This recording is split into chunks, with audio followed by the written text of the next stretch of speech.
Meus amados irmãos, a filmagem, né, irmão? Tem que dar um incremento.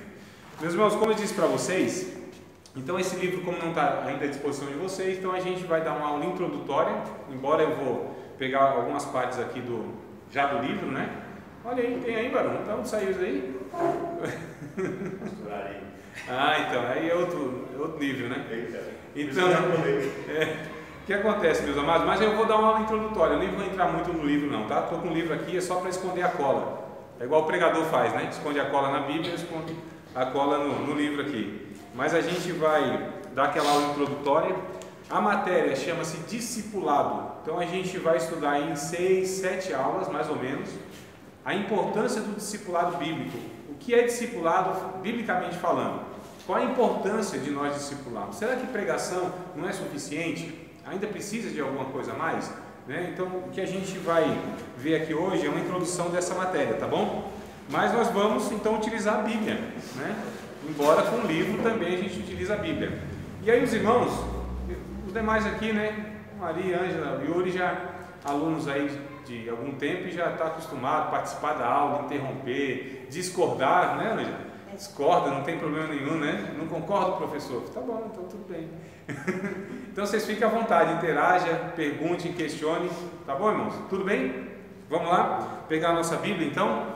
Pega a Bíblia, liga a Bíblia. O celular deve ter, mas a Bíblia não tem, não? Então, pega a Bíblia aí.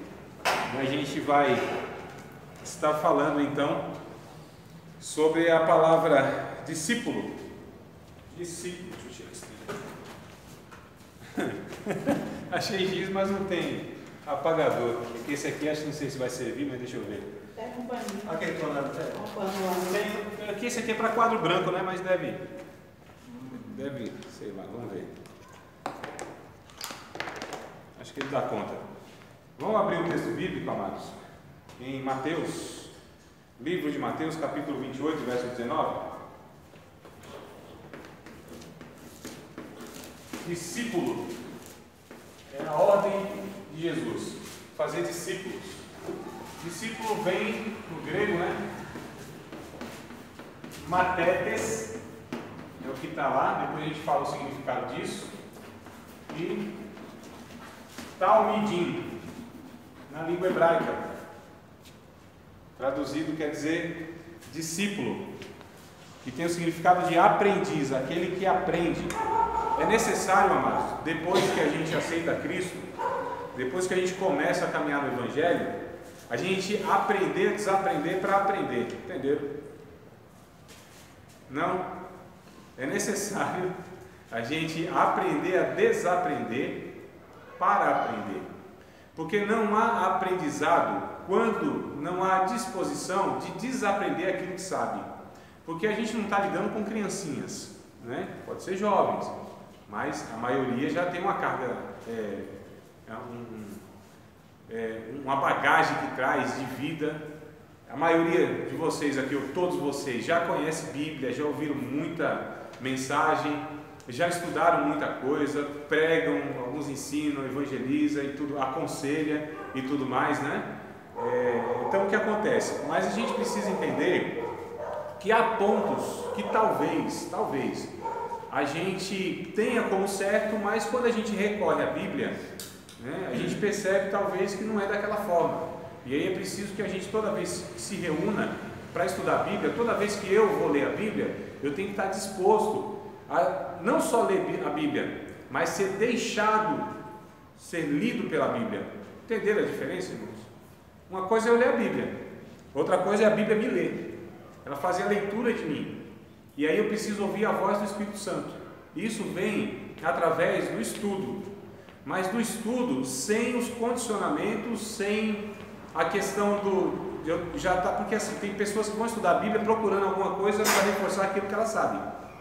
Aí não tem jeito, não tem como aprender. Eu vou continuar no entendimento que eu tenho o resto da vida, né? Eu não estou dizendo para você jogar tudo fora, pelo amor de Deus, não é isso. Eu não sou soberbo a esse ponto. Eu falo assim, não, irmão, tudo que a gente sabe até aqui joga fora. Claro que não. Há muita coisa, acredito eu, que está tudo certo, é bíblico, né, o pensamento, mas tem algumas coisas que a gente vai percebendo que talvez não é. Por quê? Porque a maioria eu estou deduzindo. Se não for assim, vocês falam, não, André, eu tive. Quando eu aceitei Jesus, teve uma pessoa que me discipulou, teve lá um obreiro que me ensinou a Bíblia, sentou comigo, acompanhou a minha vida, né? Eu acho que é raridade isso, infelizmente, principalmente nas igrejas pentecostais. A pessoa aceita Jesus e cada um que se vira, caminha com as suas próprias pernas, chega, na verdade, ao ministério sem um preparo mínimo, né? E aí a gente vai na boa vontade, porque nas nossas igrejas pentecostais o que conta é a boa vontade, irmãos, não é? Não é assim? A pessoa é disponível, a pessoa é disposta mesmo, faz as coisas, é assídua. Essa pessoa é ela que é utilizada. Agora, quando a gente lida com palavras de Deus, ensinamento, aconselhamento, o discipulado, a evangelização, é preciso que a gente tenha uma noção básica das doutrinas bíblicas. E aí, irmãos, a Bíblia não é um livro qualquer, não é um negócio assim que a gente fala, não, deixa eu ler a Bíblia aqui e eu acho que eu entendi isso, eu acho que é assim. Não é assim que a gente lida com a Bíblia. A gente precisa investigar a Bíblia. O que Jesus disse, por exemplo, em João capítulo 5, verso de número, acho que é 29? Acho que é 29, né? 39, né? 5 e 39, se não me falha a memória. Quem souber aí de cor, tu é pregador, né, Bruno? Só de prego na família. Vamos lá, então acho que é 5 e 39. Jesus disse, examinai as Escrituras, porque cuidais ter nelas a vida eterna e são elas que testificam de mim. É isso mesmo, Rogério? 5,39. Então Jesus diz para examinar essas Escrituras. Examinar é muito mais detalhado do que você apenas dar uma olhada. Examinar, onde você cuidadosamente vai, é igual o médico examina um paciente, né? Ele vai fazendo perguntas, inclusive, vai percebendo se há sintomas ali. Então é algo muito mais cuidadoso, é muito mais detalhado. Então a Bíblia tem que ser lidada assim, irmãos, examinando a Bíblia, estudando.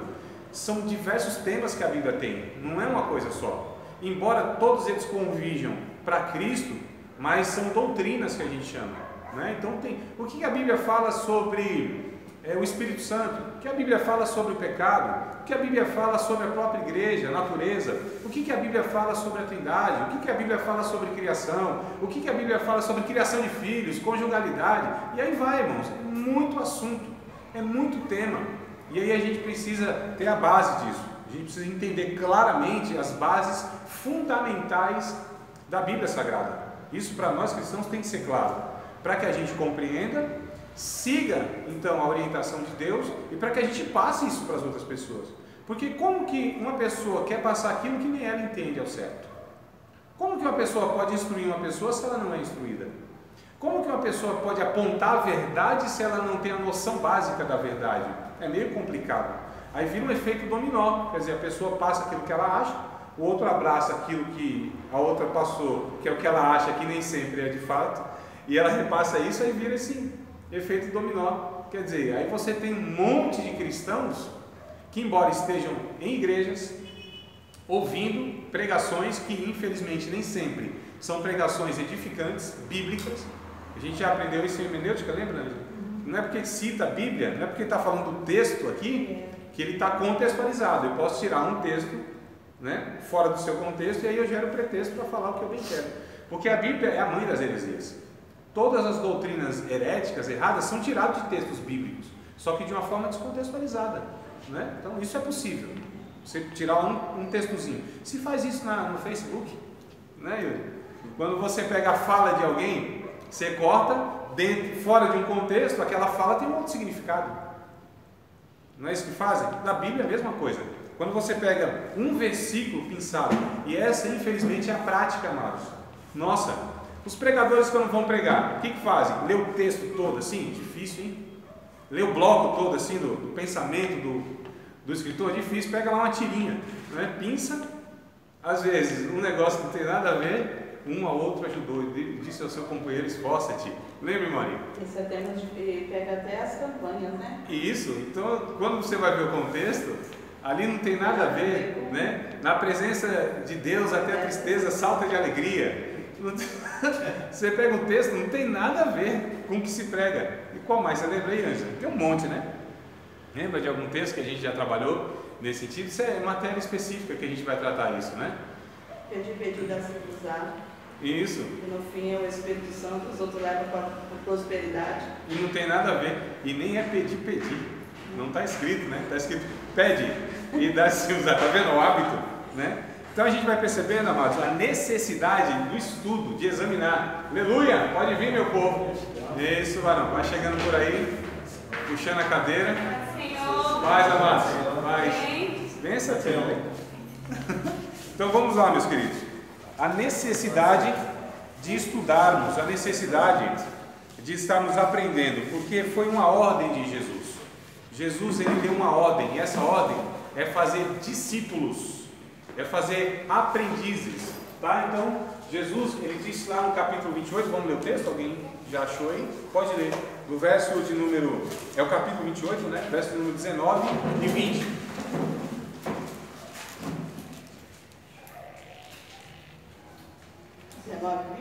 Capítulo 28, verso 19 e verso 20.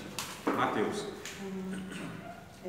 Portanto, vão a todos os povos do mundo e façam com que sejam meus seguidores, batizando esses seguidores, discípulos, em nome do Pai, do Filho e do Espírito Santo, e ensinando-os a obedecer a tudo o que tenho ordenado a vocês. E lembrem disto, eu estou com vocês todos os dias até o fim dos tempos. Isso, até a consumação dos séculos. Irmãos, a versão está um pouco diferente aqui, mas o sentido mesmo, a língua original que está lá, Jesus, ele dá uma ordem, né? Vão e façam discípulos, certo? Fazer discípulos, quer dizer, aprendizes. Não basta apenas você pregar, não basta apenas a pessoa se converter, no sentido de aceitar que Cristo é o seu Salvador. Aqui é o início das coisas, aqui a gente chama de um novo nascimento. Qual é a criança, a criancinha que nasce? Qual é a criança que nasce e não tem necessidade de ser instruída? Aliás, qual é a criança que, nascida, deixando ela aos seus próprios cuidados, ela permanece viva? Não tem nenhuma. O ser humano não. O ser humano precisa de cuidados desde o seu nascimento. E que se ele não for bem cuidado, se ele não for instruído, ele vai ter sequelas para o resto da vida. Não é? O que diz 1 Pedro capítulo 2, versículo de número 2? 1 e 2. A Bíblia é interessante, amado, porque ela trata a conversão como uma pessoa que está chegando agora na vida, né? Uma pessoa que, não sabe de nada, não tem referência nenhuma. Uma pessoa que estava no escuro. Aí, o que acontece? Foi dada a luz, ela veio para a luz. O que diz 1 e 2, né, Jesus? É a primeira? 1 Pedro, capítulo 2, verso 1 e 2. Portanto, abandonem tudo que é mal, toda mentira, fingimento, inveja e críticas injustas. Sejam como criancinhas recém-nascidas, desejando sempre o puro leite espiritual, para que, bebendo dele, vocês possam crescer e ser salvos. Olha só. Vocês acham, amados, que é preciso ensinar uma pessoa que é errado ela ter fingimento, ela ter malícia, que é o que está escrito no verso 1? Sim. Que ela deixa, é preciso ensinar isso? Será que ela não sabe que isso é errado? Será que as pessoas não sabem o que é errado? Será que é necessário a gente, só aceitou Cristo, será que é necessário falar, você não pode ter inveja de ninguém, você não pode falar mal de ninguém, você não pode maltratar ninguém, você não pode fazer diferença de um para o outro? É preciso ensinar que essas coisas são erradas, não é óbvio para nós, não é lógica. Sim ou não? Sim ou não? Fique à vontade aí, irmãos. Tem que ensinar, pode ser adulto, pode ser o que for, porque o Evangelho trata o novo convertido como aquele que está chegando na vida agora. Porque antes de aceitar Cristo, a categoria do pensamento, a mente dessa pessoa, ela tinha valores e princípios que, pode ter certeza, não eram cristãos, na grande maioria delas, porque a sua velha natureza, ela predominava na sua vida. Vamos ler um texto de Efésios, capítulo de número 4. Irmãos, não é por nada não, mas a gente estuda a Bíblia, viu? Nós vamos ler a Bíblia. Amém. Até umas horas. Nós vamos recorrer todas as vezes que tiver um texto bíblico, eu vou tentar recorrer para que não fique apenas as minhas palavras usando a fala dos pregadores. Para quem não fica nas minhas palavras, né, ler a Bíblia assim como pretexto. Mas a gente vai pegar a Bíblia sempre que puder. Olha só o que diz o texto de Efésios capítulo 4, verso 17 em diante. Verso 17. E digo isto, e testifico no Senhor, para que não andeis mais como andam também os outros gentios na vaidade do seu sentido. Lembrando que Paulo está dando essas recomendações, advertências e incentivos a crentes, a gente que já professa o nome de Cristo. Olha só, a gente não está instruindo aquele que não nasceu de novo. A gente não fala das verdades de Deus para aquele que não nasceu de novo. O padrão do discipulado é para quem já aceitou a Cristo. Tá certo? É injusto. Inclusive, a gente querer que aquele que não tem o Espírito Santo, que não teve um real encontro com Cristo, que ele tenha um padrão do reino de Deus. Não é impossível isso. Porque isso só é possível a partir de uma compreensão revelada pelo próprio Espírito Santo. Então, o que acontece muitas vezes é que tem gente querendo ensinar, dentro da igreja, inclusive, gente que não nasceu de novo. Não tem como, irmão. Não vai, não entra na cabeça, não faz sentido aquilo, não penetra na alma. É preciso ter um coração de carne, o que o texto diz, né? O que diz isso é Ezequiel, inclusive, 36 e 26, me parece, de Ezequiel, alguma coisa assim, que diz que Deus iria colocar no lugar do coração de pedra, um coração de carne, o seu espírito no coração dessas pessoas. E Hebreus vem confirmando que isso foi feito aos cristãos, um coração novo, porque no coração de pedra não entra nada, não penetra nada. E tem mais uma coisa ainda, em uma mente que ela é velha, não entra nada novo. É por isso que Jesus disse, não se pode pegar o vinho novo, colocar num odre velho. O que vai acontecer? Vai romper o odre, o vinho é derramado e estraga tudo. O vinho novo, o odre novo. E o pano velho, pegando o remendo novo, rompe também.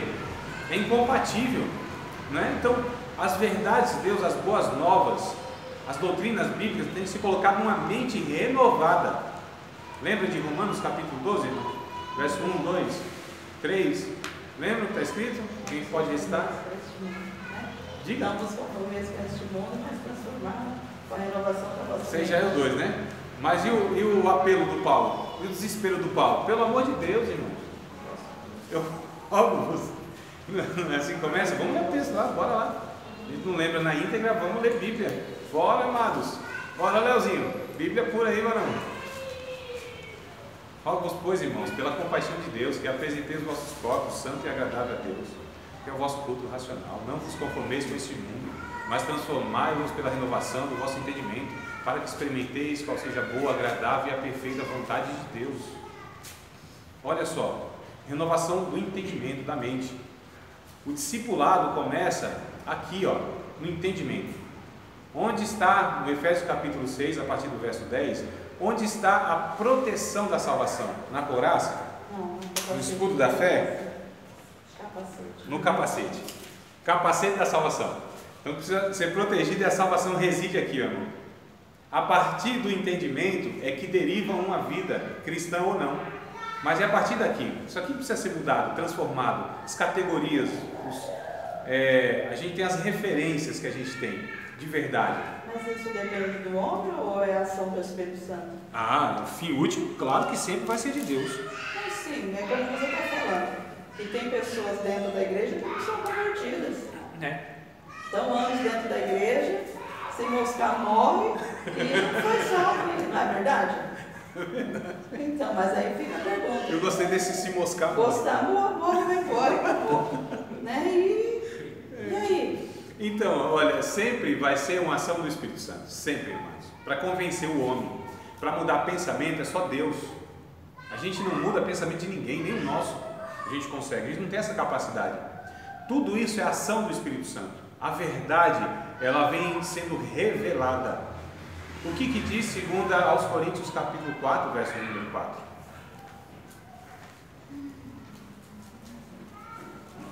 O Deus desse século cegou o entendimento dos incrédulos, para que não lhes resplandeça o evangelho da glória de Cristo. Olha só, o Deus desse século cegou o entendimento cego, que é o que a gente vai continuar lendo em Efésios. O entendimento aqui está cego, para que não lhe resplandesse o evangelho da glória de Cristo. Então, o Satanás, ele cegou a compreensão, ou seja, impediu que todo ser humano tivesse a compreensão de Deus. Não é nem o próprio diabo em si, mas a condição pecaminosa do homem, que está em trevas. É o que a gente vai ler aqui, aí vocês vão chegar a essa conclusão. O ser humano, o chamado natural, aquele que não tem o Espírito Santo, ele não entende as coisas de Deus, ele não compreende as coisas de Deus, parece loucura, não faz sentido para ele, não são coisas que para ele vale a pena, porque a sua vida é imediatista, são os bens e as vantagens que eu tenho aqui, isso vale a pena, né? Então, se aqui é vantagem, eu faço. É por isso que se negocia valores, porque não são valores na verdade. Aliás, são valores, tudo é valor. Agora, a pergunta é que valores são? Porque eu vou perguntar sobre os valores. E o que vocês acham que é? O que é um valor? Um valor, coisa que é um valor. Ético, moral. Um valor, irmãos. Eita, meu Deus, tá ruim assim? Definir um valor? Honestidade é um valor? Honestidade, palavra. Caráter. Caráter é genérico, né? Caráter tem o caráter bom e o caráter ruim. São características. E o valor também. O que é um valor bom? Depende. A esperteza é um valor? Se você é esperta, ligeira, é um valor. Se ela usa isso então para tomar vantagem, para ela é um valor. Então o valor em si não quer dizer muita coisa. Princípios são outras coisas. Agora valores bíblicos, aí a gente está falando de outra coisa. A gente está pegando um parâmetro bíblico, né? Daquilo que é ético, daquilo que é moral. E aí o que é ética? Então a ética nunca vai ser contrário a onde é aplicado aquelas pessoas. A ética sempre vai ser conjunto de regras para proteger aquelas pessoas. Sempre. Porque a palavra ética quer dizer, vem do termo original, teto, né? Que nos protege, o lugar que nos protege. Então a ética na medicina, a ética na engenharia, a ética em qualquer outro ramo. A advocacia tem uma, mais ou menos, é meio complicado, mas tem uma ética, tem uma ética. É interessante, amados, a gente entender que a gente está lidando com um confronto de ideias. A gente está lidando com uma velha natureza que tem uma categoria de pensamento. Que para o velho homem, que embora nós fomos alcançados por Deus e temos uma nova natureza, mas ainda nós não estamos livres totalmente da chamada velha natureza. Tem gente que acha que o batismo resolve tudo. Batizou, mil maravilha, né? Fogou lá o velho homem, foi sepultado o velho homem. Não, irmãos, ele sabe nadar. Ele vai atrás assim, ó, você sai da água, ele vai atrás nadando. Acompanha a gente. O velho homem, vez por outra, a gente está agindo como o velho homem, como a velha natureza, pensando como o velho homem, desejando como o velho homem, não é? A gente está vivendo uma vida com os projetos e sonhos que o velho homem ele deseja. E a gente entende que discipulado é deixar de viver aquilo que a gente entende ser vida e agora entender o que é a vida de Deus e a proposta de Deus para a nossa vida, que pode ter certeza, quase sempre não são os meus pensamentos, é bem diferente. E aí o discípulo de Cristo, aquele que começa a seguir a Cristo, ele só tem uma opção, não tem duas. É radical, irmãos, o discipulado. O discipulado é um chamado para você virar as costas para o mundo, para você dar meia volta. O discipulado é isso aqui, ó. Lembra dessa placa de trânsito? Não tem isso aqui? Placa de trânsito? Conversão, no caso acho que é a direita, né? Conversão à direita, tá. Então a palavra que a gente está usando, conversão. Isso aqui é conversão. Estou indo para cá, faço isso aqui, ó. O que diz Efésios capítulo 2, verso 1, 2, 3, 4, 5, 6, 7? Vamos ver o texto? Do 1 ao 7. É inspirado. Tem dia que eu leio Bíblia, irmã.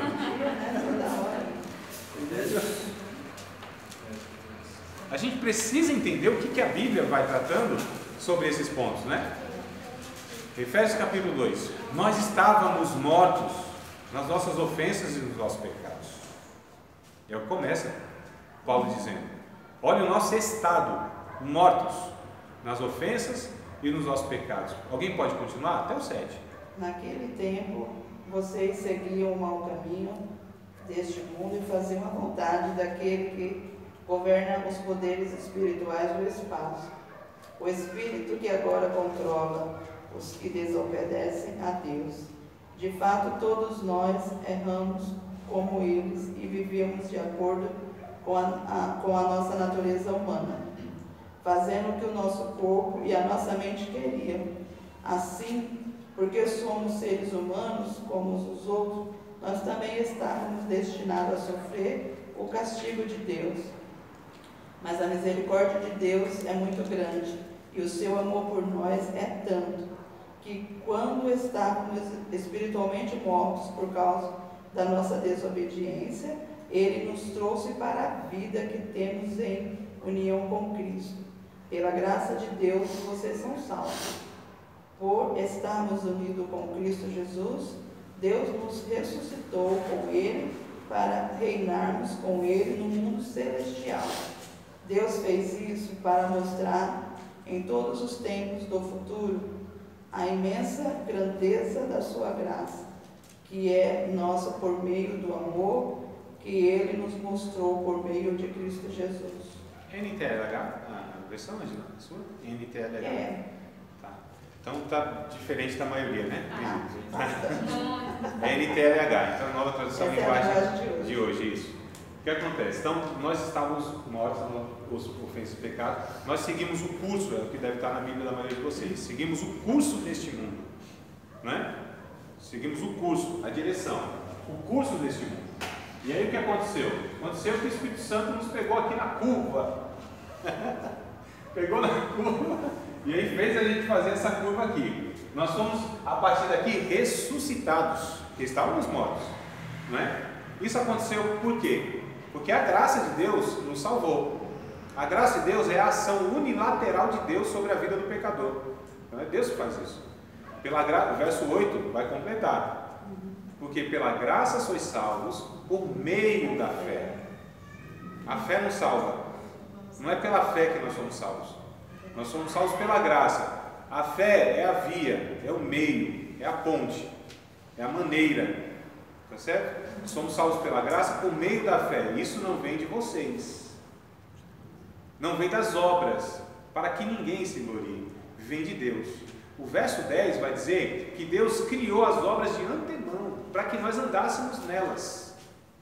O que são as boas obras? As boas obras, amados, elas, se não derivarem de uma pessoa convertida, elas são inúteis. Não tem valor eterno. Diante de Deus, não quer dizer nada.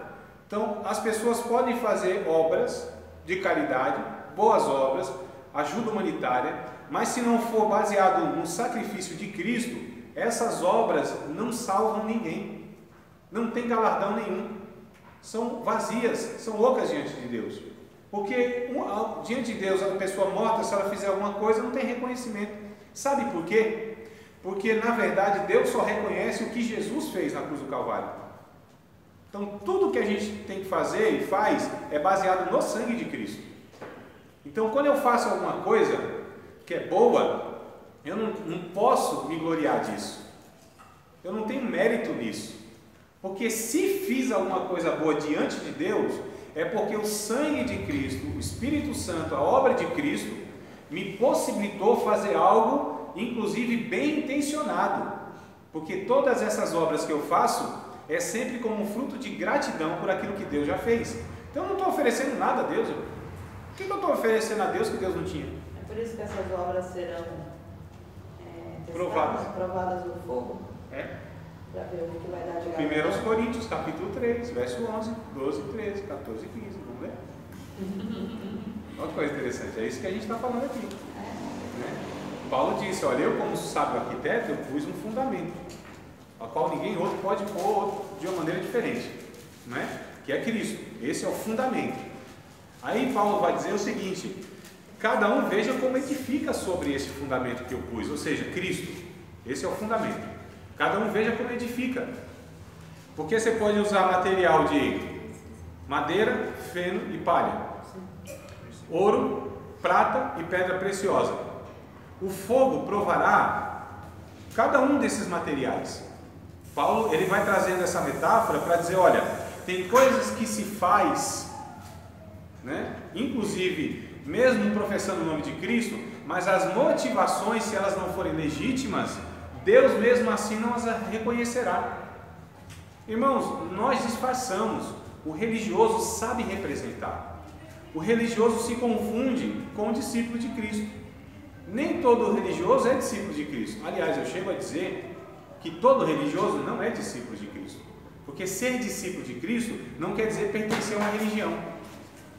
Observar algumas regras denominacionais de uma tradição denominacional. Cumprir alguns ritos. Isso não quer dizer nada. Teve um cidadão, o cara pertencia a uma igreja, era crente, pertencia a uma igreja, ele ensinava a Bíblia, professor de teologia, o cara era bom ainda, toda a cidade lá parece que ele era o melhor. Então pertencia ao rol de membro, né? Tal. Só que tinha um detalhe, não era salvo, tinha que nascer de novo. Mestre Israel pertencia à sinagoga, uma comunidade de fé, ensinava a Bíblia, conhecia a Bíblia como poucos, e Jesus disse, meu filho, precisa nascer de novo, senão não tem como entrar no reino dos céus, não tem como. Então, amados, não quer dizer nada nós estamos dentro de igrejas, não quer dizer nada nós conhecemos a Bíblia, não quer dizer nada eu ser usado por Deus através dos dons carismáticos, ser reconhecido pelos outros, isso não quer dizer nada, se eu não sigo a Cristo. E é possível não seguir a Cristo e ter tudo isso, e ser tudo isso. Isso assusta, irmãos. Sabe por que assusta? Porque há um engano aqui de que algumas coisas elas podem nos garantir a salvação. Nada pode nos garantir a salvação externamente, nada. Não seria o fazer, seria o ser, né? Exato. Porque fazer seria a Marta, né? Seria a Maria. Mais ou menos. Porque assim, fazer muitas pessoas fazem a obra de Deus. Mas o que é fazer a obra de Deus? Jesus disse no Evangelho de João, vamos ler o texto? Me veio na mente agora esse texto que eu acho muito interessante. Porque os religiosos sempre estão preocupados assim, o que a gente precisa fazer? O que a gente precisa fazer? O que a gente precisa fazer? O que a gente precisa observar? Irmão, a pergunta do religioso é o seguinte, quando vem perguntar para mim, eu já sei logo que a mente é religiosa, a mente. André, isso pode? Isso não pode? Não, isso pode? Isso não pode? Isso é pecado? Isso não é pecado? Porque ele está querendo saber o que não é pecado para ele fazer, né? O religioso, irmãos, ele quer saber onde é o limite, porque ele quer andar assim, na linha. Não, eu posso ir até onde, irmão André? Até aqui, eu quero andar aqui então, na linha, no fio da navalha. O religioso, ele quer saber o que é pecado e o que não é, porque ele quer fazer aquilo que ele quer que não seja pecado, inclusive. A preocupação dele não é se afastar até da aparência do mal. A preocupação dele é querer saber. Olha, tem duas frases, não me deixe esquecer não, que eu pedi para ler alguma coisa, não foi? João, então segura um pouquinho aí. Eu não esqueci de Efésios, eu não esqueci dos outros textos, a gente vai retomando. Isso, Coríntios também, capítulo 2, né? 3. O 2 também estava na minha mente, eu não falei para vocês mais não, daqui a pouco a gente vai falar. Está falando o que mesmo? As duas frases. Veja bem, analise essas duas frases. A pessoa pergunta assim, o que eu posso fazer neste mundo? O que eu posso fazer, aproveitar deste mundo, sem desagradar a Deus? Vocês não percebem que essa frase ela é correta de uma pessoa que está se preocupando em agradar a Deus? Sim, não é? Tá bom, eu vou mudar a frase um pouco para a gente perceber. Olha só, o quanto eu posso deixar desse mundo para desagradar a Deus? Mudou. Qual que é aqui o foco? O primeiro é, o quanto eu posso aproveitar disso? O quanto eu ainda posso desfrutar disso? Quem é o centro aqui da satisfação? Sou eu. E o outro? É Deus. E o que é o discipulado? É viver para Deus. O discipulado implica necessariamente, a gente vai ler daqui a pouco, implica renúncia, que é a coisa mais difícil para nós. Renunciar. Quem diz que é fácil renunciar é mentira. É uma dificuldade enorme, tremenda. Renunciar às minhas vontades, renunciar ao meu próprio eu, renunciar ao que eu penso e sei até hoje, admitir que eu não sei reger a minha vida, que eu não banco a minha vida, admitir que eu sou miserável, admitir que eu sou um mendigo, um pobre, espiritualmente falando, mas Jesus disse, bem-aventurados são os pobres, porque é deles o reino dos céus. E qual é a ideia do pobre aqui em Mateus capítulo 5, deve ser verso 4 eu acho, né? Qual que é a ideia do pobre aqui? Não é financeiramente falando, não tem nada a ver. O pobre aqui é aquele justamente, porque vou pegar um texto do Antigo Testamento para dar luz do Novo. Davi disse assim, sou pobre e necessitado, mas o Senhor cuida de mim. Davi era pobre financeiramente? O cara é rei, dinheiro tinha até umas horas, tinha muito dinheiro. A pobreza que ele está falando é pobreza financeira, pecuniária, né? O vil metal? Não, não era. Era a alma dele que era miserável, a alma dele que era carente, precisava de Deus. Ele sabia disso. Então, quando Jesus diz assim, bem-aventurados os pobres de espírito, ele está dizendo assim, felizes são aqueles que reconhecem que não podem bancar a sua vida. Outro salmo ainda vem nos ensinando isso, dizendo assim, que ainda que se vendesse tudo que existe na criação, tudo, não poderia comprar uma única pessoa para Cristo, tudo, os recursos se esgotariam antes. Então, não é questão de pobreza financeira, não tem nada a ver com isso. A questão é admitir que eu não consigo reger a minha vida, não banco a minha vida. A partir desse reconhecimento é que vem a salvação na vida de uma pessoa, irmãos. Quando ela reconhece, porque a gente vê a soberba, né? Não preciso de um Salvador, não preciso de Cristo, não preciso de Deus. Pessoas dentro da igreja, inclusive. Vocês sabiam que vivem e pensam assim? Não preciso, eu preciso estudar a Bíblia. Precisar o que? Eu já sei o que fazer da minha vida. Irmãos, quanto mais velho de idade, quanto mais tempo na igreja, quanto mais cargo exerce tem na igreja, pior é. Pior é. A soberba vai vindo assim e a pessoa, não, eu já manjo, já sei, já tenho experiência, já passei isso. Não ora mais, não depende mais de Deus, não consegue aprender com todo mundo, aprende com um com o outro que ele julga ser superior ao outro. Mas não ouve a voz de Deus por uma criança, por um novo convertido. Não, fecha-se o coração. Essa pessoa está fazendo o quê? Dizendo que ela é autossuficiente, que ela já tem condição de reger a sua vida. Amados, a conversão, ela nos leva a depender de Deus para o resto da vida. Tá certo? O resto da vida. E eu acho interessante aqui, vamos voltar aos textos então que eu deixei para trás. Vocês lembram a ordem aí que eu fui deixando? Qual que foi então? João capítulo 7. Vamos na ré agora? Voltando de capítulo de número 7. Eu acho muito interessante esse texto, porque Jesus ele vai falando, na verdade, com os religiosos, com os líderes, né? Os líderes religiosos. Rapaz, eu acho que não é 7 não. É o outro, é o 6, né? É o 6, capítulo 6 de João. Ele vai falando com religiosos, com os líderes da religião. Tá certo? E aí, os líderes religiosos, e todo religioso, ele pensa que a obra que ele fizer vai lhe favorecer em alguma coisa diante de Deus. Aí vem esse negócio doido que a gente vive, que é a chamada barganha, que a pessoa acha que porque ela fez alguma coisa, obedeceu alguma coisa, ela pode reivindicar de Deus outra. Não é? Ah, Senhor, fui fiel, obedeço a tua palavra, orei, fiz a campanha, dei o dízimo, contribuí, fiz não sei o quê, obedeci a risca, Senhor. Ela vai pela oração do rei Ezequias. Isaías, acho que é. Profetizou sobre a morte dele, aí ele pôs o rosto e falou, eu fui fiel, né? Isso, mais ou menos assim. Quer dizer, tá fazendo um saque celestial, né, mano? Depósito. Não, é um saque, porque ele está. Eu já tenho. Eu tenho crédito. Fez o depósito, tenho crédito, agora vai sacar lá, Senhor. Eu disse, eu tenho crédito contigo no céu, ó Pai. Vocês conhecem algum pregador? Deixa para lá. Deixa para lá, tá? Então, olha a loucura que a pessoa chega a achar que tem um depósito no céu que pode sacar, exigir de Deus. Irmãos, Vai se converter? não era essa frase que eu ia falar, não. Tu dizes, eu não estou. Irmãos, olha só a loucura que chega a mente religiosa a achar que Deus tem alguma dívida para conosco, que a gente chega a ser tão obediente às leis de Deus que a gente pode exigir de Deus alguma coisa.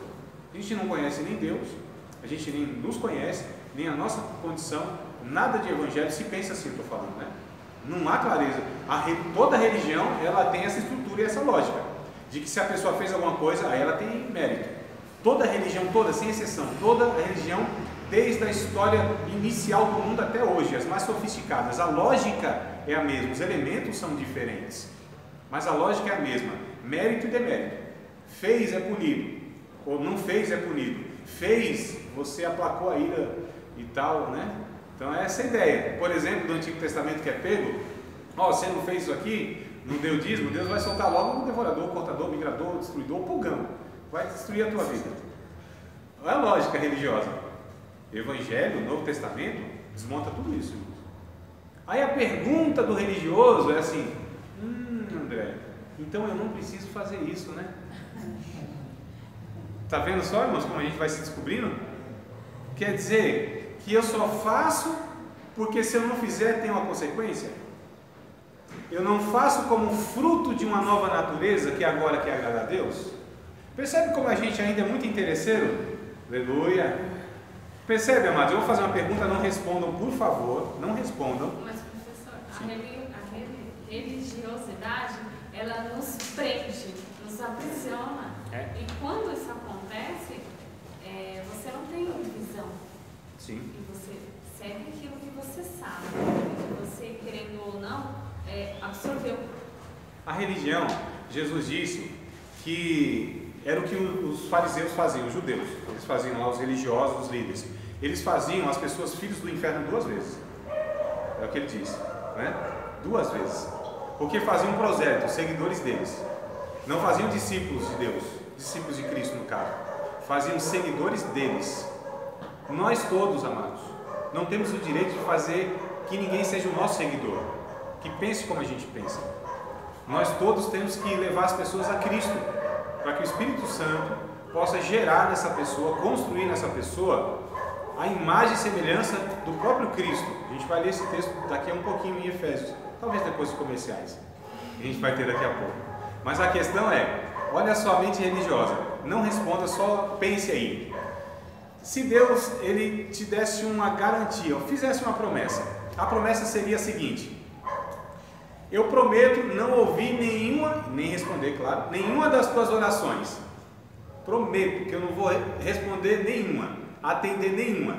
A pergunta é, não responda, só pense, você continuaria tendo uma vida de oração? Você continuaria orando? Vamos fazer outra pergunta.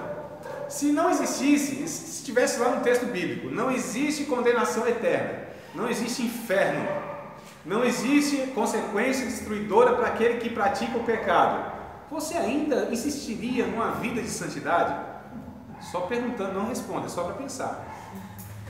Porque aqui vai revelando as intenções do nosso coração. Por que eu oro? Porque eu preciso de alguma coisa, porque Deus pode me socorrer, porque eu não posso, mas Ele pode, então eu vou recorrer a Ele. Olha as intenções. Aconteceu isso com Abraão, vocês acreditam? Abraão, quem diga, hein? Abraão, o pai da fé, o crente Abraão, ele disse: Senhor, o Senhor me prometeu um negócio, porque religioso é assim, joga na cara de Deus versículos, né? Não? O Senhor falou para mim, ia dar o filho, passou aí já tantos anos, Senhor, o Senhor há de me dar? Porque eu só tenho Damasceno e Eliezer aqui, sou velho de idade, o Senhor vai me dar? O que Deus responde? Abraão, eu sou o teu escudo, o teu grandíssimo galardão, tua recompensa. Eu sou Abraão. Não é o filho, não é o cumprimento da promessa, não é a bênção que você deseja, não é aquilo que você precisa, não é a bênção que eu posso te dar. Sou eu, Abraão. Sabe qual que é a bênção da oração, irmãos? Não é porque Deus pode intervir na nossa história, nos abençoar, e Deus faz isso. Não estou falando que Deus não faz, não é isso. A bênção maior da oração não é a resposta. A bênção maior da oração é estar na presença dele. A maior recompensa que existe no privilégio de orar é estar com Deus. Ele é a nossa recompensa maior. O que seria melhor do que a presença de Deus? A cura da enfermidade? A solução do problema? A porta de emprego aberta que eu estou desempregado? O que seria melhor do que a presença de Deus? Daniel prova isso, né, professor?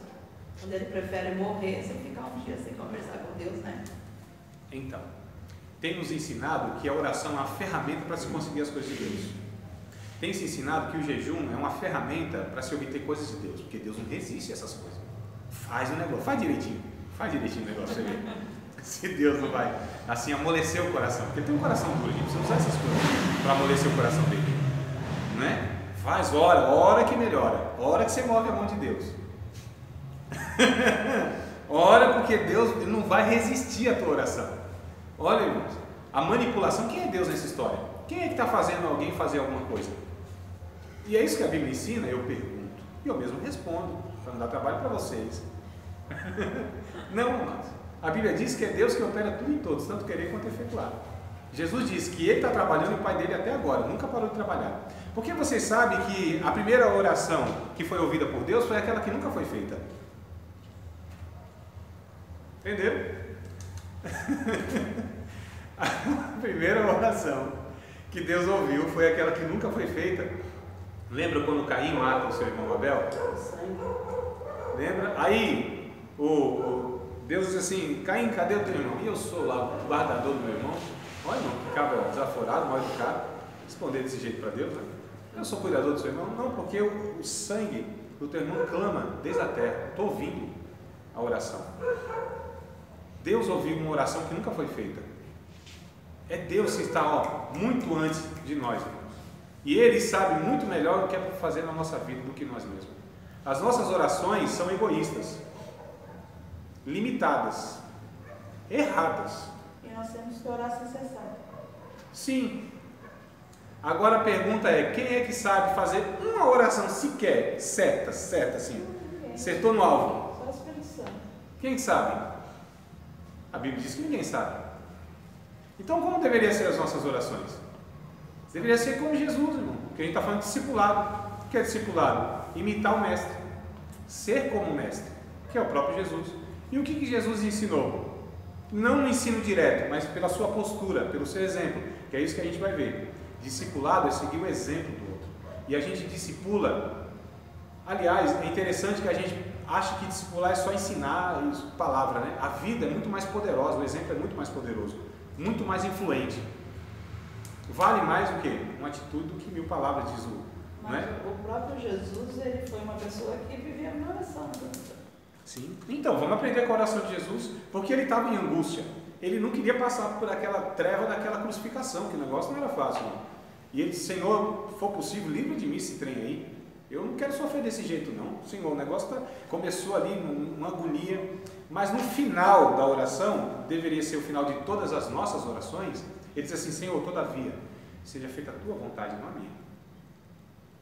Entende, irmão? Essa é a oração que a gente deve fazer. Esse é o entendimento que a gente deve ter. Embora a gente ache que sabe orar porque está vendo as circunstâncias, acha que é o melhor para nós, mas a gente não enxerga um palmo na frente do nosso nariz, existencialmente falando.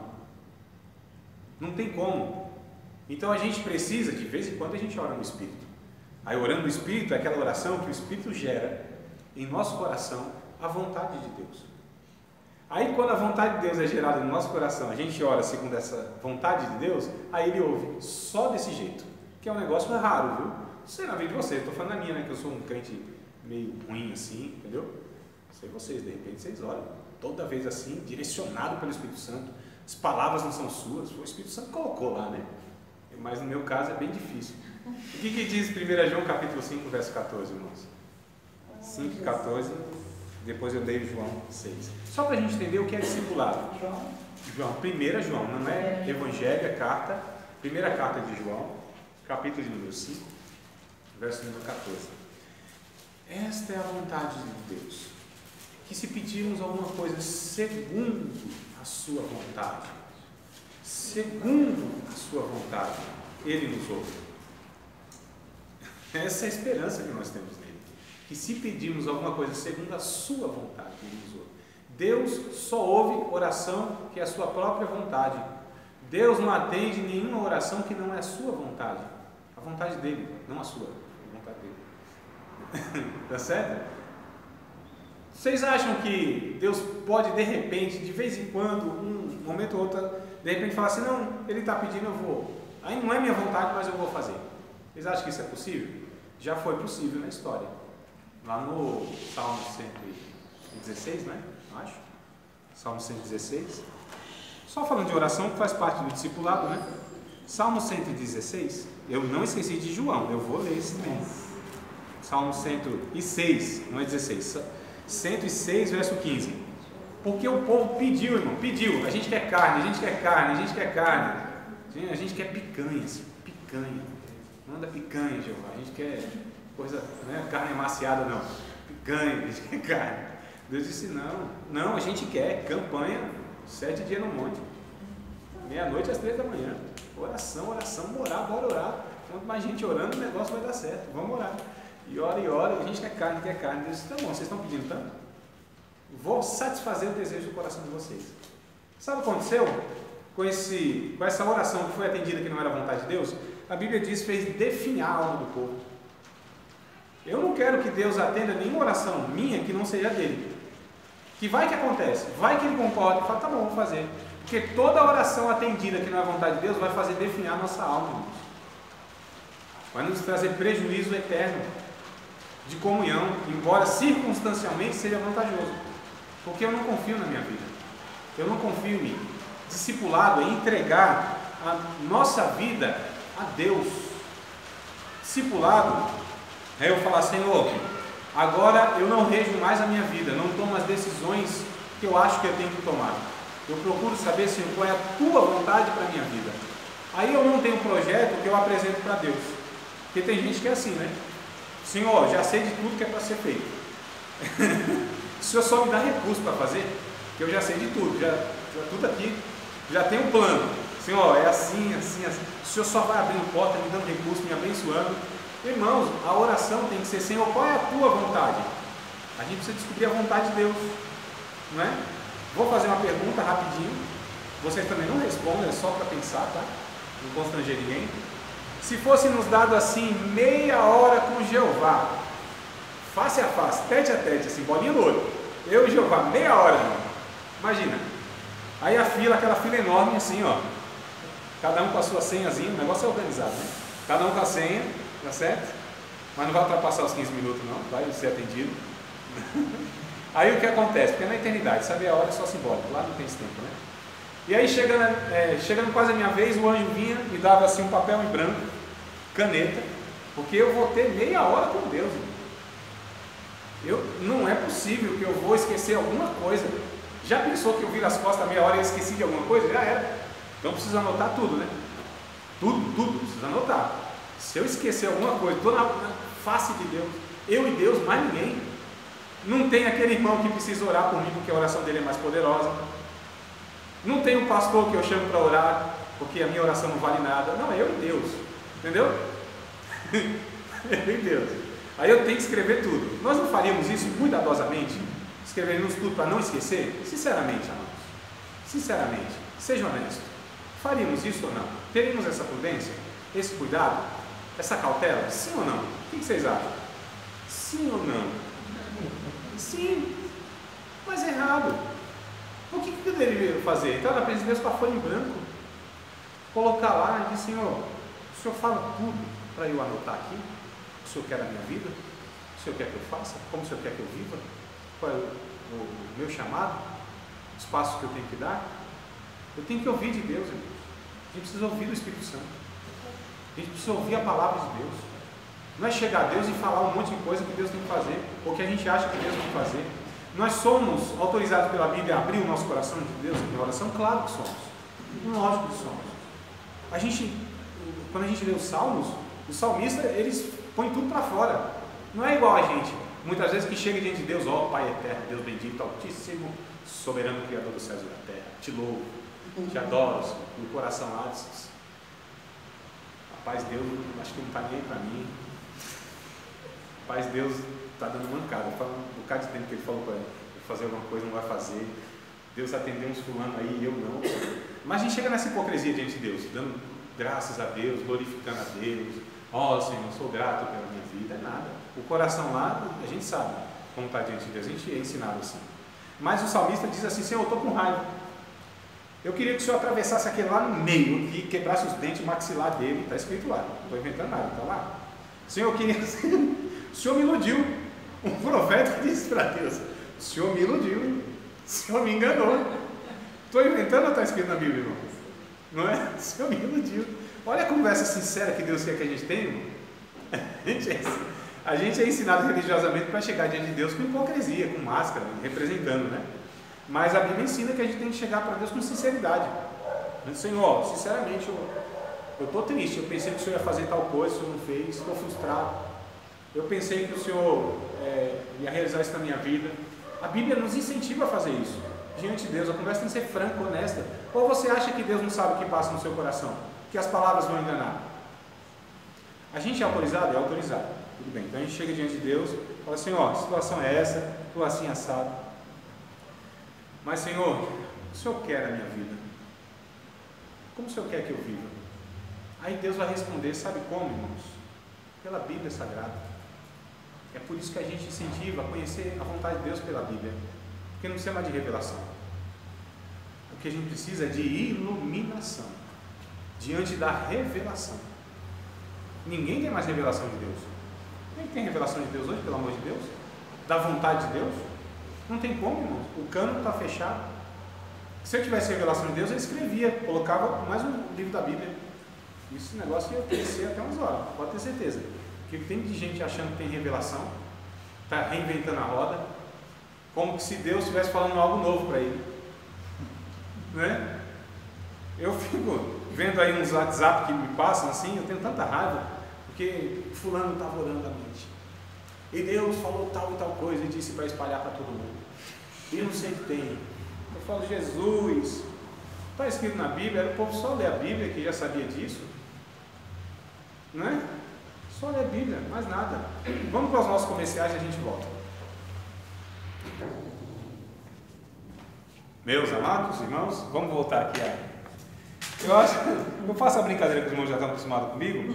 É uma ironia, porque a gente percebe, amados, que as pessoas que vão pregar, falar em público, pegar o microfone, muda o tom da voz, o vocabulário, né?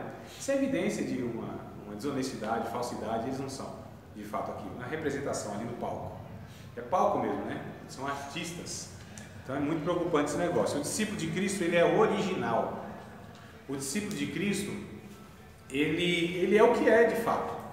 Seus pecados e suas virtudes, elas são sabidas. Não é aquele que esconde as coisas. O discípulo de Cristo é aquele que se mostra na caminhada quem ele é, nos erros e acertos. O discípulo de Cristo peca, e quando peca, até no pecado, ele é exemplo. Sabiam disso, irmãos? Então a gente é ensinado que a pessoa pecou, ela não era sincera. Não é verdade isso. Não é verdade. A gente vê pessoas que pecaram e se mostraram e não deixaram de ser exemplo. Davi, por exemplo. Vocês acham que Davi é um homem a ser imitado? Davi é um homem digno de falar: não, esse aqui é um exemplo de um homem de Deus, um servo de Deus? Vocês acham que é? Sim ou não, amados? Sim. Mas quando a gente pega os pecados de Davi, coisa horrível. Assassinato. Olha, adultério, orgulho, são 3 pecados que se destacam na vida de Davi. Mas isso o desqualificou como um homem segundo o coração de Deus? Não. Porque o que havia em Davi e o que fazia com que Deus declarasse que era esse homem segundo o coração dele, é que toda vez que Davi pecava, ele reconhecia. Impressionante. Impressionante. Pecava e falava: pequei. Nossa, fiz o que não devia. Ô Senhor, não retire de mim o teu Espírito Santo. Torna a dar-me a alegria da salvação. Senhor, eu te amo, o Senhor sabe que eu te amo. Eu sou pecador, mas o Senhor sabe. Não era como Saul, por exemplo. Saul, ele pecava, não. Olha só que coisa interessante nessa comparação. O Saul foi lá quando o povo estava se afastando dele, porque Samuel disse para ele: ó, me aguarda lá porque eu vou oferecer sacrifício e tal. E aí Saul viu o povo se dispersando, Samuel estava demorando, ele foi lá e ofereceu o sacrifício, mas não era papel dele. Chega Samuel na hora, disse: o que fizeste? Não, é que o povo foi se afastando de mim e não sei o que tem, queria dar desculpa, irmão, do seu pecado. Né? Deus tinha confirmado ali naquela ocasião, se ele obedecesse a palavra de Deus, o reinado. Vocês sabiam disso? Davi não seria a pessoa que Deus ia dar esse segmento, a não ser depois que Saul morresse. Porque está escrito lá, em 1 Samuel, acho que é capítulo 13, se não me falha a memória. Samuel disse assim: se tivesses obedecido a palavra do Senhor, Deus tinha confirmado o teu reino para sempre. Aí não bastou isso outra vez, porque ele ainda era rei, desobediente e tudo mais, mas Deus deixou ele lá. Aí Deus deu uma ordem, ou Samuel deu uma ordem, né? Disse assim: ó, vai lá, mata o rei Agag, tudo, ovelha, tudo lá, extermina tudo, porque esse povo é contra Deus, o povo de Deus e tudo mais. Aí lá vai ele, os soldados e tudo mais, matou uma meia dúzia lá, meia dúzia assim, eu falo, mas é muito mais, né? Mas aí preservou as ovelhinhas, os animais, um negócio vantajoso. E o rei? Matar o rei? Nossa. Aí tudo bem, aí chega Samuel, você fala pro rei Saul: e aí, rei? Não assim nesse linguajar, né? Um negócio mais refinado. Cumpriste a palavra do Senhor? Cumpri toda a palavra do Senhor. Aí daqui a pouco faz assim, ó, bé.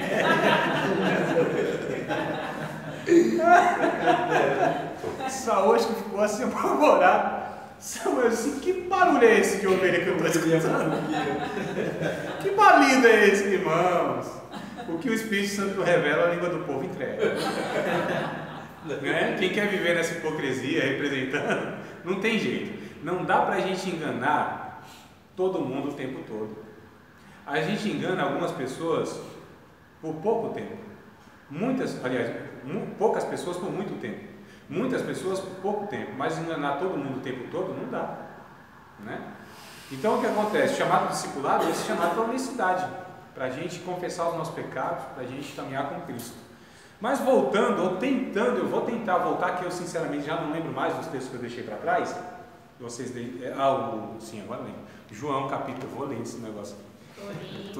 Não, mas João que eu parei, na sequência, né? João, deixa eu ler logo esse negócio, senão me inventa as coisas na cabeça.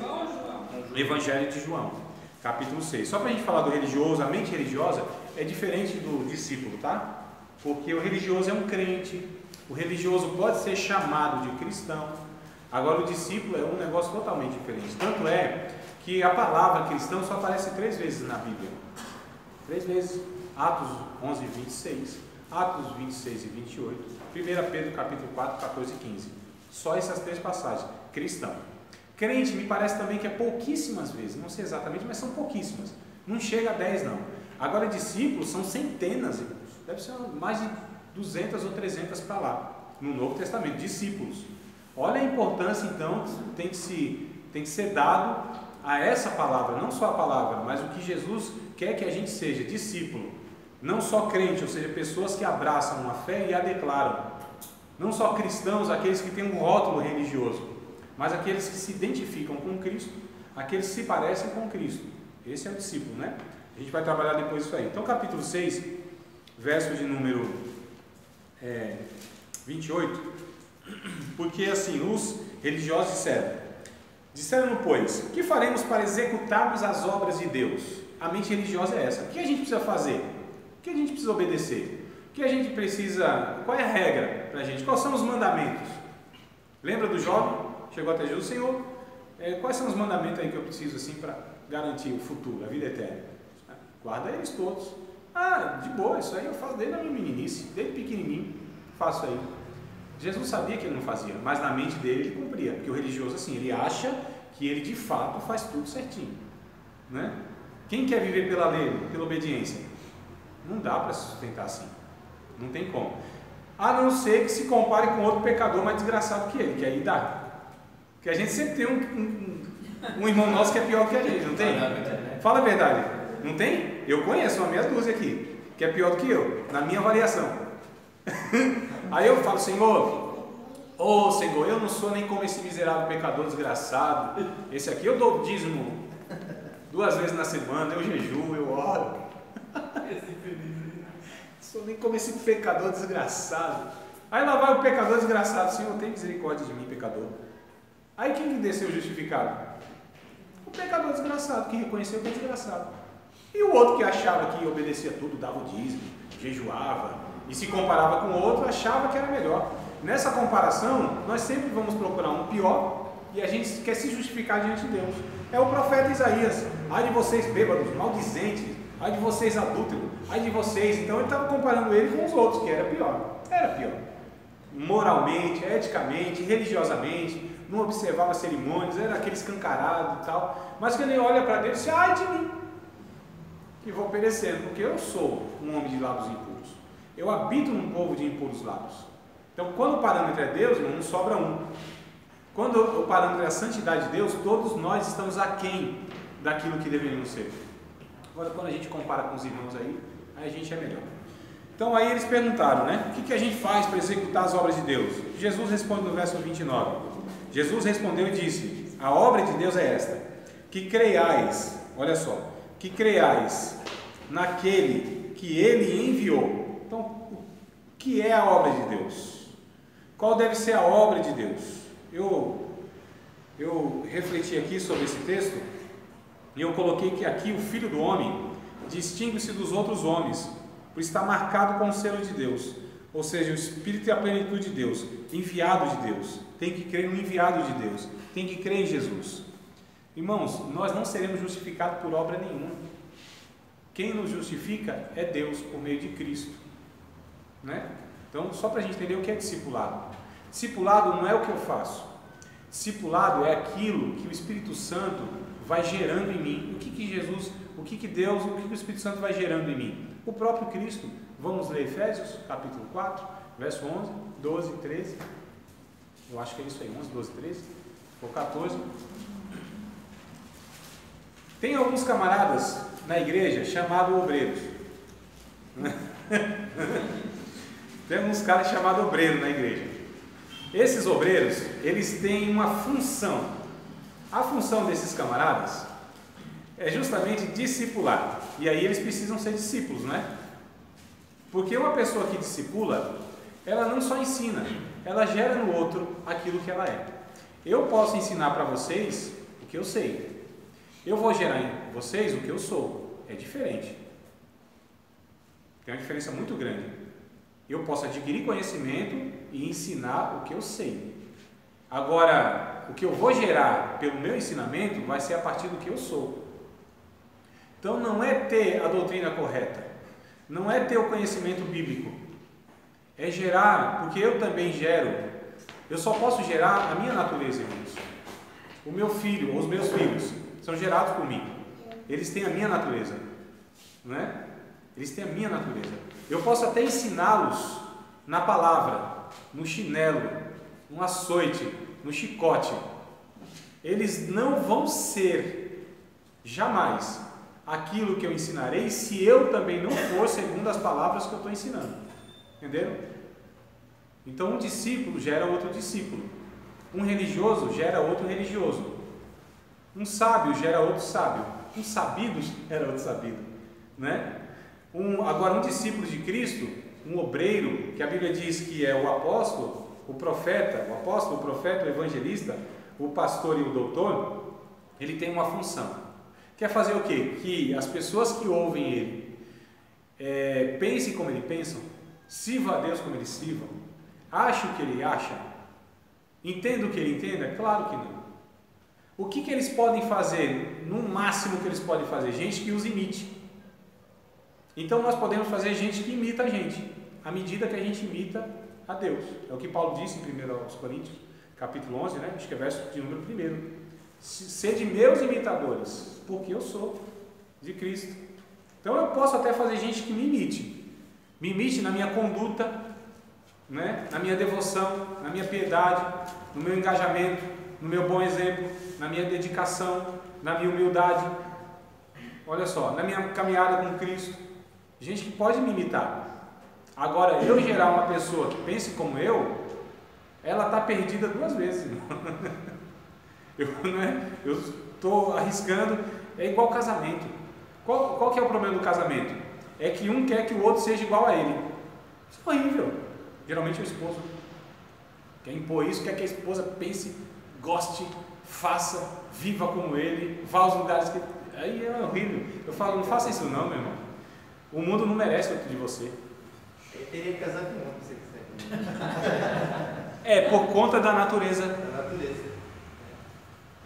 Mas não é só isso apenas, que isso já seria mesmo. O homem, ou que seja a mulher, estaria querendo... a palavra escapou aqui. Meu Deus, não é afrontar, não é conflito.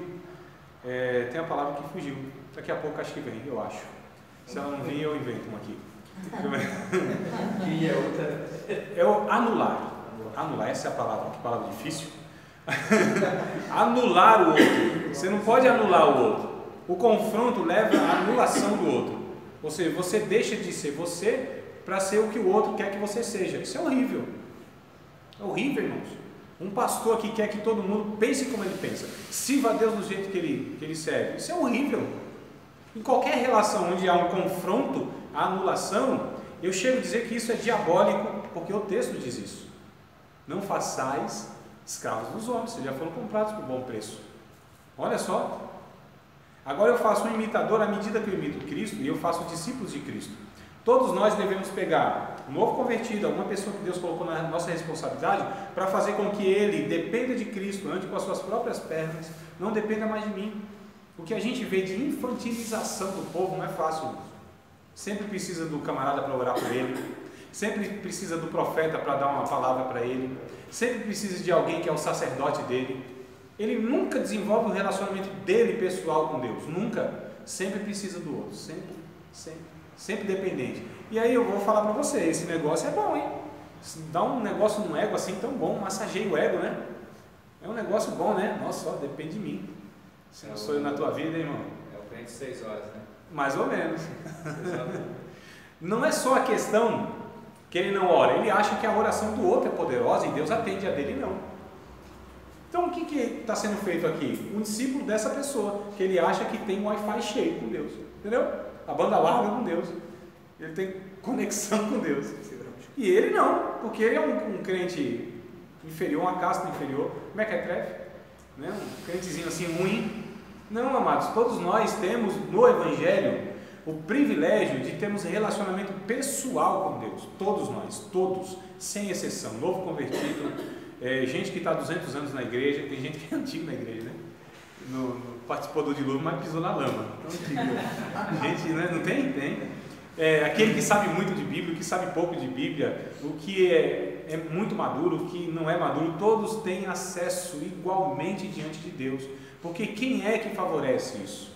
Quem é que dá esse acesso? Quem é o pastor dessa pessoa? Quem é o sacerdote dessa pessoa? É Cristo. É Cristo, irmão. Já não tem mais esse ritual do Antigo Testamento. Todos nós. Hã? O véu se rasgou. Graças a Deus. Agora o sangue de Cristo é esse caminho que foi assim, estendido como um tapete vermelho para a gente entrar na presença de Deus. Hebreus capítulo 10, versos 19, 20, 21, 22 e até o 23 vale a pena ler também. Vai trazer essa clareza aí, depois vocês anotam aí, a gente não vai ler não. E aí é interessante, amados, que o discipulado, ele era tão comum na nação de Israel, aos judeus e para a igreja também. Eu vou trazer para vocês aqui rapidinho o que acontecia no judeu, né? Um judeu, na cultura judaica. Todas as crianças, sem exceção, elas frequentavam a escola, que era chamada de Bet Sefer, quer dizer, a casa do livro. Todas as crianças, pequenininhas, iam aprender o quê? As escrituras sagradas. Isso aí que é aprender. Até uns 9, 10 anos mais ou menos. E aí, algumas se destacavam, né, nas escrituras.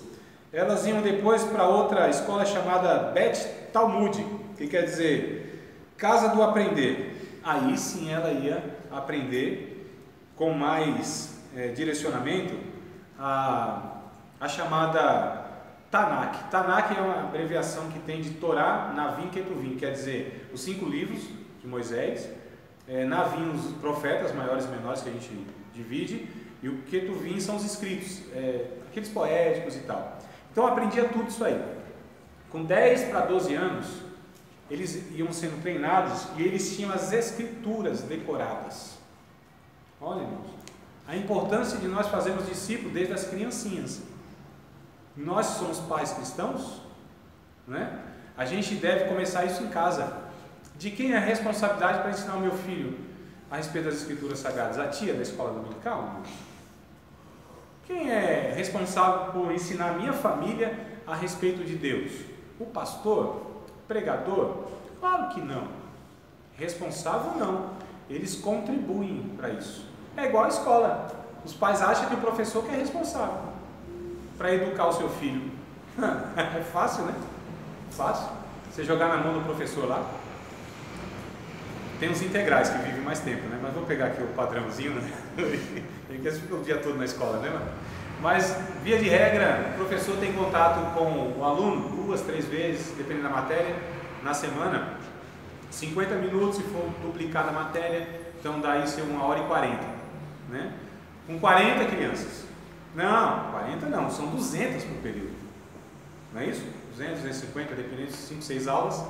E aí, quer dizer, o professor está lá, 40 meninos dispostos a aprender, educados, com respeito como autoridade, né?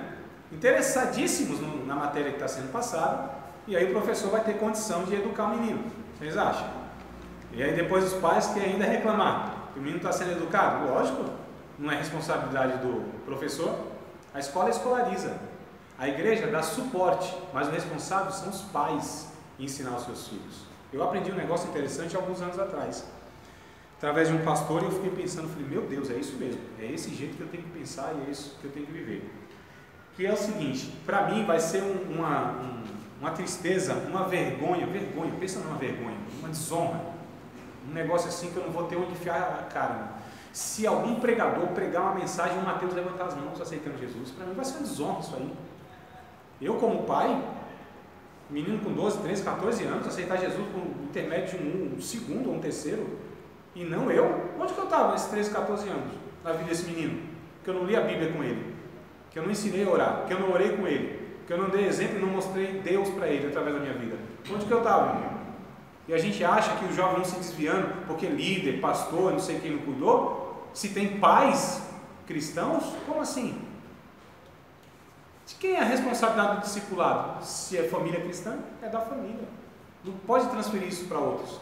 Terceirizar a responsabilidade é uma negligência muito grande. E aí, calma que o discurso está ficando meio duro.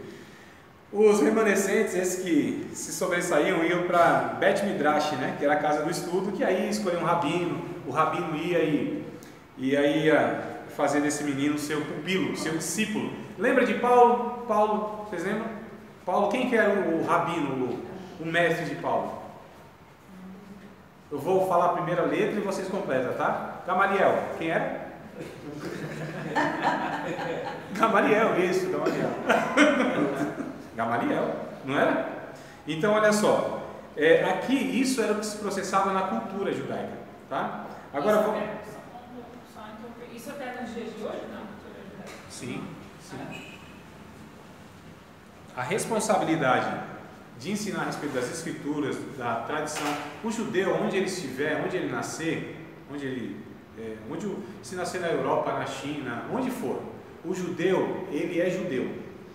Judeu não é uma questão de nacionalidade, onde ele nasceu. É uma questão muito mais profunda, é uma raiz, é uma cultura que está enraizada. É igual a gente pega os povos orientais, eles têm isso mais forte, né?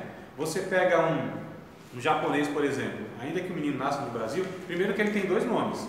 Um nome no Brasil, no caso, se tiver, né? Um nome que é comum aqui no Brasil, e o seu nome que vai ser lá do Japão. Basicamente é isso. Eles aprendem as 2 línguas, porque os pais ensinam. Então a cultura é preservada. O judeu é a mesma coisa hoje. Você pega um filho de judeu, ele é um judeu, e ele sabe da sua cultura, da sua história, das suas raízes. E nós, amados, como cristãos, não ensinamos os nossos filhos as bases cristãs. Nem no sentido muitas vezes coletivo, falando de igreja, e nem muitas vezes nessa questão familiar. Então a gente está dizendo aqui que o discipulado é muito mais que pregação, do que falar esporadicamente. O discipulado é um estilo que se assume, onde a gente precisa ensinar uns aos outros, inclusive o resto da vida, desde criancinha, amados, desde tenra idade. Não é o que diz o texto bíblico, que ensina o menino no caminho que deve andar? Mas muitos pais acham que só o fato de pegar uma criança e colocar no banco da igreja já está fazendo bastante para Deus. Fazer ela decorar versículozinhos. Não, estou falando assim, obrigar a ir para o culto. Não, o culto para criança é um negócio assim, irmão, terrível, né? Então. Meu Deus, que angústia! Eu fico obrigado, né? Eu fico desesperado quando eu vejo uma liturgia onde no culto, na hora da pregação, que é um adulto pregando, que nem os crentes entendem, imagina as crianças. Né? Menino de 3, 4, 5 anos, 6 anos que seja, talvez 7 anos, ficar ali 30, 40 minutos estático, olhando para aquele cidadão dizendo: mancebo, não é boa a vossa concupiscência. Olha o linguajar, irmão, nem os crentes entendem. Imagina a criança, que proveito tem?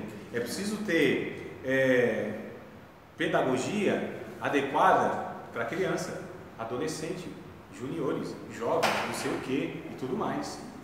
Então isso é um complemento, não é? Então culto, liturgia não é para as crianças, elas não entendem, irmãos, não faz sentido para elas, não absorve aquilo lá, não tem jeito, não tem como, é injusto você pegar uma criança de 4, 5, 6 anos que ela ouça uma pregação de 30 minutos e a gente aguenta às vezes, pregação tão ruim, a gente ouve, não fica incomodado, diga aí. O que leva os jovens que os pais são cristãos a se desviar? O mau testemunho dos pais? Aí deve ter um monte de variáveis que eu não tenho condição de colocar, todos os casos são isso, mas algumas coisas que a gente entende que vai contribuir. O mau testemunho é a pior coisa que tem, é a pior coisa que tem, ou seja, o pai dizer assim, você tem que ser assim, ele não é, não tem como, amados, não vai, não adianta. No Evangelho não cabe aquele adágio popular que diz: faça o que eu falo e não faça o que eu faço. Isso não cabe. Não tem como eu pegar uma criancinha, o jovem pior ainda, porque ele questiona, porque ele percebe e compara. Vamos pegar uma criancinha, você pode matar ela na pancada, castigá-la todas as vezes que fizer uma coisa errada. Não pode fazer isso, mas se você faz, ela vai te imitar, não tem jeito. Você pode castigar, ela vai sentir dor, ela vai saber que ela vai fazer aquilo e ela vai ser castigada, mas ela não faz diferente, porque ela é estimulada pelo exemplo, é o que ela vê, soa muito mais alto no ouvido dela do que ela ouve, muito mais. Então não tem jeito, o mau testemunho é a pior coisa que existe. Para a gente evangelizar, até a gente desconstruir isso que não é evangélico, que cristão não é isso, não é um negócio terrível. O pior obstáculo para a evangelização é o mau testemunho dos nossos irmãos. É o pior. Quem é que vence um negócio desse? Quem é que vai desconstruir na cabeça daquele camarada que crente não é essa praga, essa coisa ruim que escandaliza o evangelho? Essas pessoas que vivem hipocritamente. Quem é que vai desconstruir um negócio desse na cabeça? Só o Espírito Santo para trazer uma libertação. Um negócio complicado. Então, mau testemunho é a pior coisa que tem. Segundo ponto, o não ensinar. O não ensinar. Não mostrar o que é o evangelho de verdade. Às vezes é mostrado para o jovem, para o adolescente, o que é religião, o que é igreja, que às vezes é desanimador. Chato, irmão. Fala a verdade. Eita, que tem convivência de igreja que é maçante, chata, repetitiva, mais do mesmo, cotidiano, vazio, religioso, não produz vida. Ambiente ruim, hostil, de desconfiança, que não é terapêutico. Eu estou exagerando, errando aqui na fala? Então a gente vai identificando o que leva, o que pode levar, pode contribuir. Agora, lógico, eu posso fazer a minha parte, dar exemplo. Eu posso ensinar. Isso não é garantia que o menino vai, mas eu dei as bases. E tem mais uma coisa ainda, se eu dei a base e a referência, ele pode ir lá para longe, ele vai saber para onde voltar. Isso que é o mais importante. Não é garantir esse menino no caminho que ele deve andar, que até quando se envelhecer ele não vai se desviar. Não é o texto no original, quando a gente estuda, não quer dizer que se eu ensinar ele nunca vai desviar. Quer dizer lá no texto que eu ensino o menino, eu dou as bases. Até quando ele começar a ter pelos no queixo, esse é o original. Ele não se aparta daquele princípio. Agora ali começam as decisões dele. E aí é essa idade aí que você falou que eles ficavam aprendendo, né? 12, exatamente, 12 para 14. Tanto é que aqui que é o que a gente decide nas nossas igrejas evangélicas no batismo, né? A partir de 12 e tal, que autoriza assim, é baseado nessa tradição judaica, que 12 para 14 anos eles recitavam todas as escrituras, que era o chamado o ritual, a cerimônia de a passagem da infância para a vida adulta. Com 12 anos eles eram responsáveis diante de Deus. Eles faziam o bar mitzvah, que é essa recitação. Então, daquele momento, eles eram os responsáveis diante de Deus. Lembra que Jesus apareceu com 12 anos mais ou menos? Ensinando e tal. Então, Jesus ali é um exemplo de como era um menino judeu, com 12 anos. Sabia das escrituras sagradas, igual os nossos filhos. Não é? Diga, Mari. Me chama a atenção desse texto aqui do Provérbio 22, né? É que ele tá dito, não está dito ensina o menino o caminho, está dizendo no caminho. Obrigado. E aí eu estava lendo o livro do Eden Leibovitz, sabe? Sim. O Talmidim, né? Uhum. Que é o discípulo, né? Aí ele fala que esse menino, esse discípulo, ele andava o dia todo atrás do mestre, né? Isso, seguia. Seguia. E ele andava de chinelo, o mestre era canto de chinelo. Quando era à tarde, ele estava coberto com a poeira do mestre. Ele andava na pisada, na pegada. Exato. Até o mesmo passo, né? Seguindo. Que é o que vai dizer Pedro. Ele ensinava ele no caminho, não o caminho. Isso, que é o que vai dizer Pedro, né? Que Jesus deixa o seu exemplo, as suas pisadas, justamente para o discípulo ir lá e pisar no mesmo, na mesma pegada que Jesus ele deixou. Ensinar no caminho, e o caminho tem toda a diferença. Ensinar o caminho é mais ou menos assim: Yuri, para você vir na igreja, você pega o ônibus tal, desce num ponto tal, segue a rua e chega. Eu ensinei o caminho. Ensinar no caminho, eu teria que ir lá na casa do Yuri, o Yuri, esse menino aqui abençoado, ir lá na casa dele, vir de lá para cá com ele e no caminho mostrando para ele e falando para ele. No caminho é eu junto. No caminho é caminhando junto. É mostrando. Olha que coisa interessante que o Moari trouxe aí. Os rabinos eles iam andando, né? Andando. Essa questão. O discipulado é caminhar junto. É na vida. Não é numa salinha, não. Não é numa apostila. Que a gente faz assim com o batismo, né? Vai lá, fez a provinha, tirou a média 7, vai batizar. Já dá para batizar. Né? Então acha que é assim. O discipulado é. Não. Pode ser parte teórica, né? Mas a prática é a vida, é o dia a dia, é caminhar com a pessoa, é viver com a pessoa, ter relacionamento com a pessoa. E olha que coisa interessante, assim, tem que ter comunhão, senão não vai não. Aí o mestre ia andando, e o povo tudo observando. Vamos pegar um exemplo de Jesus. Jesus andando, aí Jesus para, os discípulos param, né? Aí Jesus olha assim, estão vendo as aves do céu? Está vendo? Não trabalham, né? Deus os alimenta. E os lírios do campo, vocês estão vendo aqui? Ele ensinava na vida, irmãos. Não era numa sala de aula. Tá certo? Jesus ensinava na vida. É ao vivo, inclusive. O ensino é ao vivo. É na vida. É diariamente. É por isso que eu disse que não tem como a gente disfarçar quando a gente vive com a pessoa. Quão admiráveis são as pessoas que eu conheço pouco. Não é? A gente não admira essas pessoas que a gente conhece pouco? Aí quando a gente vai se aproximando, fala, nossa, não é tudo isso, né? A gente vai convivendo, irmãos. Fala, nossa. É por isso que esses pregadores de fora são desejáveis, são os ungidos, homem de Deus. Isso é benção pura. A gente não conhece? Vem aqui, tal, faz estardalhaço, aquela. Você é homem de Deus. Vai perguntar para a esposa, para os filhos, para o vizinho, para os parentes. Vai perguntar para a venda, onde ele compra e não paga. Vai perguntar no trabalho como que é a relação dele. Vai perguntar no dia a dia. A gente sabe. Então, irmãos, a relação superficial faz com que a gente se engane a respeito dos outros. A gente só conhece quando a gente convive com as pessoas. Lembra quando a gente namorava? E depois casamos? O espanto que foi, nossa. Ainda que namorou lá 200 anos, enrolou uma menina.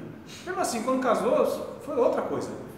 Aí a menina falou, nossa, eu não pensava que esse camarada era tão bruto assim. Parecia tão manso. Olha só. Né? E vice-versa isso.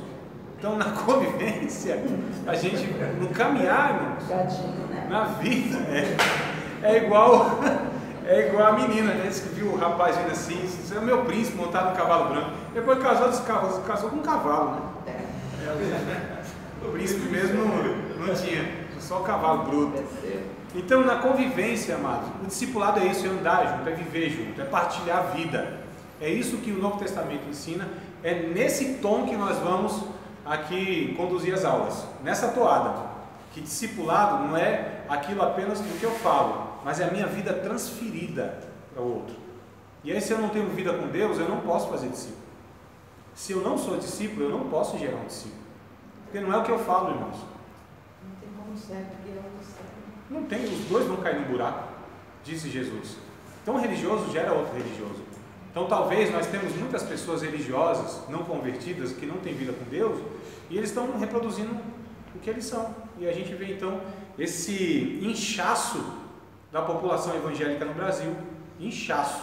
Eu não disse crescimento, eu disse inchaço, porque inchaço é uma deformidade do corpo, é uma enfermidade.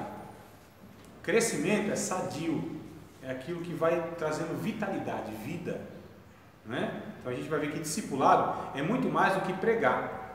Discipulado é muito mais do que você pegar uma pessoa, pôr numa classe, dar lá 3 lições para ela, 4, 5, 10 lições, falar, não, agora já fiz a minha parte. Não, é na vida, irmãos. Caminhar. Evangelho é isso, é relacionamento. Evangelho é difícil porque é relacionamento. Evangelho é difícil porque a gente tem que amar. E pior, tem que amar quem está perto, porque só no próximo. Não tem como amar quem está longe. Longe é fácil, né? Pastorear o culto é fácil. Liderar no coletivo é fácil. Falar no coletivo é fácil. Eu quero ver caminhar com cada um. Relacionamento é pessoal. Conhecer cada um. Deixar-se ser conhecido por cada um. Aí é o desafio, irmãos. Aí é o desafio, né? Eu comecei a ensinar aqui, ó, nesse lugar, há 11 para 12 anos atrás. Meu desafio é voltar aqui, encontrar os irmãos que me conhecem daquele tempo, continuar falando as coisas. É desafio grande, né? Desafio é eu pregar na minha igreja o ano todo. Meu desafio não é chegar numa igreja estranha e ir lá e pregar. Ninguém me conhece. Eu posso falar um bocado de coisa lá que não é verdade. Eu posso nem mentir, mas aumento. Posso aumentar. Que é o que fazem, né? Eu posso me colocar lá como um espiritual, um marido bom, um pai exemplar, um obreiro dedicado. Posso pintar isso nas falas.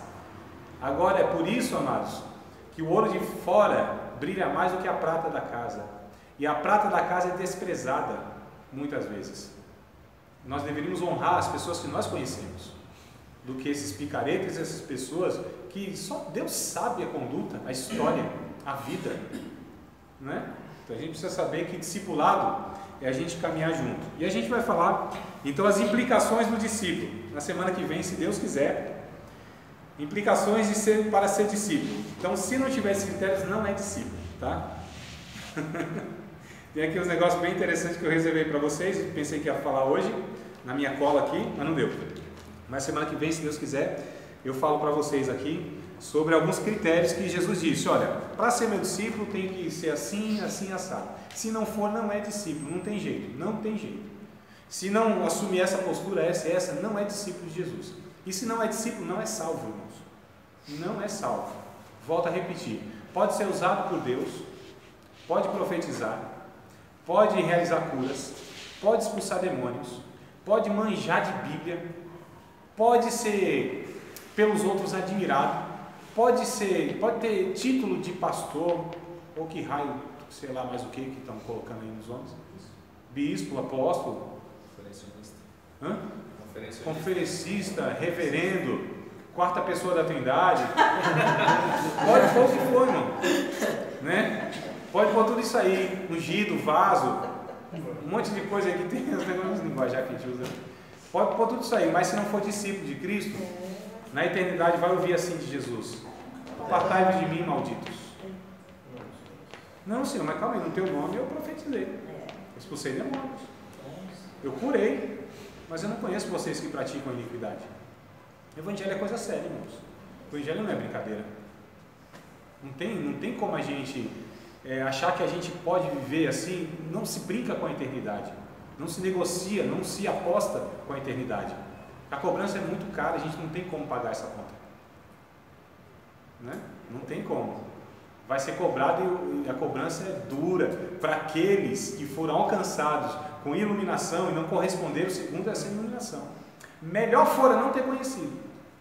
A Bíblia diz, seria bem melhor não ter conhecido. O juízo ia ser menor, ia ser juízo, mas ia ser menor. Mas segundo a iluminação que a gente recebe, o tempo que a gente tem, como a gente vai ouvindo e aprendendo, aí a responsabilidade aumenta muito mais. É por isso que eu tenho medo desses irmãos que chegam, faz 200 anos que eu sirvo a Deus, faz 30 anos que eu sou pastor, faz não sei quantos anos que eu prego, faz não sei quantos anos que eu ensino, faz não sei o que. Eu falo, nossa, o cara está trazendo um peso de responsabilidade, porque o entendimento então é que ele é um crente melhor, né? Não é não? Isso parece mais com Jesus, né? Vive mais o Evangelho, né? É mais fervoroso então, né? Então, esse currículo, essas carteiradas que vão dando assim, vai trazendo prejuízo para essa pessoa. Irmão.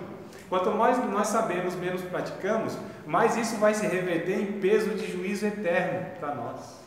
Era melhor nem ter conhecido. Alguns irmãos falam, nossa, irmão, primeira aula, ainda bem, vou cair fora, não volto mais. Não faço isso não. Vamos orar a Deus, amados?